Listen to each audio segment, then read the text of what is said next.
In a small town school, there was a boy named Daniel, only 14 years old, but with a heart far bigger than his age.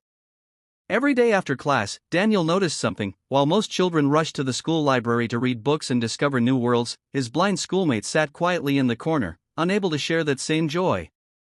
One afternoon, he asked his friend Aisha, who was blind, what her favorite storybook was. She smiled sadly and said, "I've never really read one on my own. Someone always has to read to me, but I dream of being able to open a book myself." Those words shook Daniel.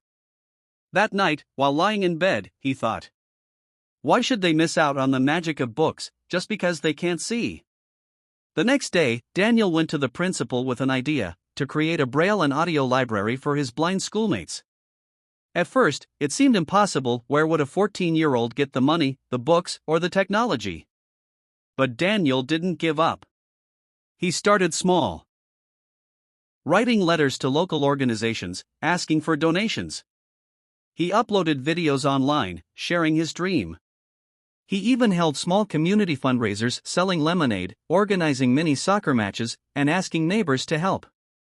Slowly, his efforts caught attention. A local NGO sent him braille paper and typewriters. A retired teacher donated audiobooks.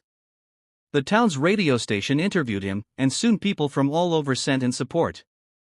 Months later, the school's unused storage room was transformed into a bright, warm space lined with braille books, audio headsets, and even voice-assisted computers. On opening day, Aisha walked in, her hands trembling as she touched her very first braille book.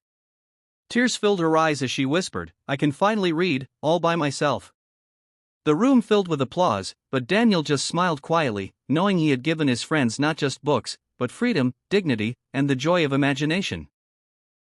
That little library became known as the Library of Light because even those who couldn't see with their eyes could now see with their hearts.